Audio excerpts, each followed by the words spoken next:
Hey guys, so we recently gone over the final designs and upgrades of the Model 3 Performance Highland, although there are a couple minor details that I had left out, so let's go over them today. In our last video, we mainly focused on the performance and the exterior design changes from this trim. We briefly went over the interior, but there are a couple subtle but very important changes in this model that you really don't want to miss out on. Keep in mind, however, the bulk of these changes and design has already been solidified, so everything has already gone into the production line and everything we're discussing here has already been applied. So let's jump straight in and let's take a look at what the interior has to offer with this Performance Ludicrous model. The very first difference you're gonna see as soon as you hop inside the interior is the Performance pedals. These are the metal covers that are specifically made for the Performance, and we've seen it in prior Performance models, so this is nothing new, but they are made out of aluminum with rubber raises, so you get a little bit more premium feel and a little bit more traction when you step on the pedal. So putting that one thing aside that looks different from the rest of the trim but is practically on all Performance models,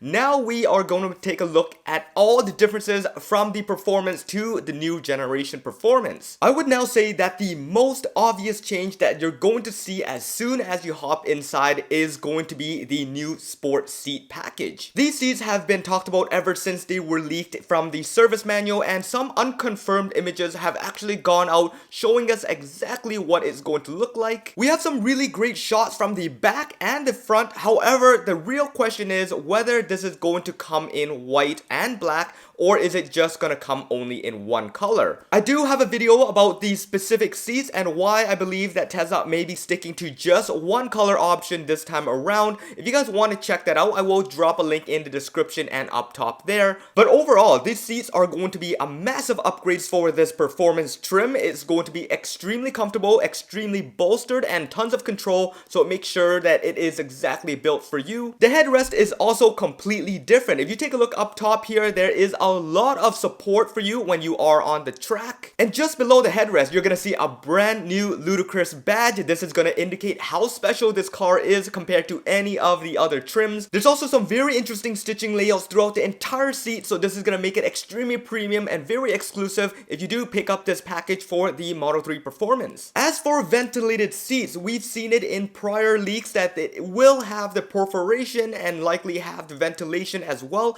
However, with the more recent shots that we've been seeing, this image here isn't very clear, but it may seem like Tesla is removing it from the earlier productions. Now, I wouldn't be exactly surprised if this is the case because it's very similar to Audi, BMW, and Mercedes. As soon as you pick the sport seats or the sports enhanced packages, you do remove some of the comfort features over the weight saving of the entire car. Fingers crossed that this is not the case because we do want ventilation in all the seating packages that's available for the Model 3. Now, if we turn our heads to the rear of the car, we're going to see that there are going to be some subtle changes that you might expect in the following days. Due to a recent discovery by the Australian Transport Authority, the middle seat of the rear passengers are not qualified to be called a middle seat. Now Tesla has to update a latching point. That means that for Model 3s that have already gone into production or already off the line, your car is officially called a 4-seater rather than 5, and the middle seat has to really get a major revamp. As of today, Tesla has put out a recent statement for Australia that vehicles that have not already gone off the line are no longer being produced until this fix has arrived. So very likely this is going to apply for all Teslas around the world, and likely you're going to be seeing a totally different rear seat design, at least for the middle. Alright, so the next thing that we may have glanced over looking at the interior of the Model 3 Highland Performance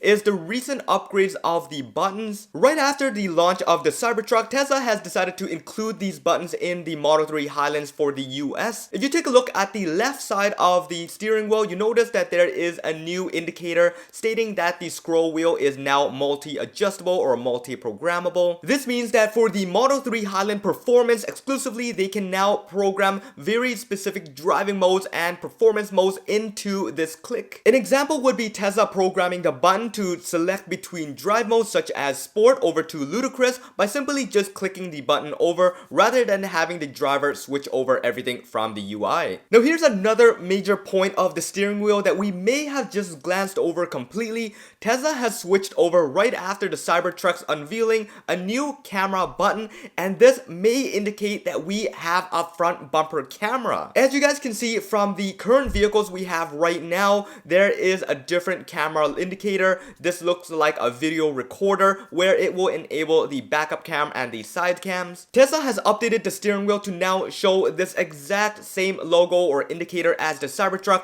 which when you click it will activate the same thing as well as the front bumper camera. Although this might be possible, let's not jump to conclusions and get ourselves too excited because Tesla may have just switched out the indicator logo just because it looks aesthetically better. But of course, there's also the fact that the Cybertruck does have the same button and it does have a front bumper camera when clicked on. So it could also mean that the Model 3 is transitioning over and also getting this front bumper camera as well. There has been really good indication stating that the Model 3 Performance will be the very first car in this trim to get the front bumper camera. So let's really wait and see if there's anything else that pops up from now until then. Alright, so there's probably a couple things that I've missed, probably some step plate and a couple other things that are very exclusive to the Performance. But now let's dive into the UI and see what may be new and may be coming with this Performance model. Of course, we already know that track mode is already here, but Tesla is very likely going to be expanding on this tremendously with the V3 package. As part of the upgrade that Tesla had originally said they left back on the table, I can see that the UI and the UX of the overall driving and track experience of the Model 3 Performance to be incredible once it's available. We are going to be expecting a lot more selectable menus for the Model 3 Performance, very similar to the Cybertruck and the Model S and X, where you can adjust a ton of different things. What's also very interesting here is the fact that we're probably going to see the very first Model 3 and even the Model Y to have a brand new screen for the Ludicrous mode.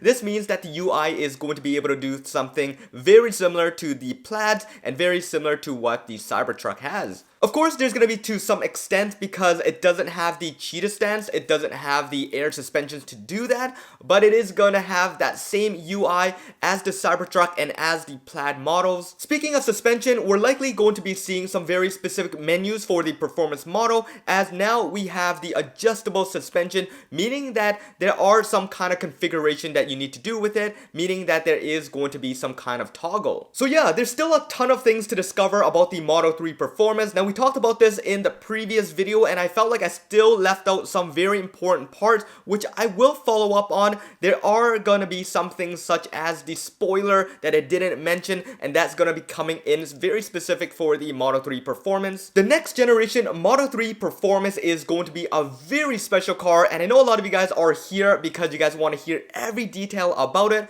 I will continue to keep you guys as updated as possible on everything that comes up with this car. If you guys haven't already subscribed to this channel, make sure you guys hit that subscribe button and that bell notification, and make sure you guys also follow me on Twitter or X at HeyJohnE. You guys can tweet me, DM me over there, really good stuff. Share with me anything that you guys know, anything that I've missed out, and I'll try to include it into the channel. Oh yeah, and on a side note, if you guys want to support the channel, I've recently opened up a Patreon page finally. Over there you guys can see some very exclusive stuff and some behind the scenes stuff, my day-to-day, pretty much things that I won't be posting on YouTube, so you guys can get first dibs there, and you guys can chat with me any single time you guys have any questions. Lots of things going on. Go over there, at least subscribe to the free page, and I'll be updating you guys very regularly on there. I'll drop a link in the description below if you guys can take a moment and check that out. But overall, I really appreciate you guys for sticking around and supporting this channel all this time. Every single time you guys watch and you guys comment, it means so much to me. But anyways, this should wrap it up for this one. I hope you guys enjoyed it. This is John once again. Peace out.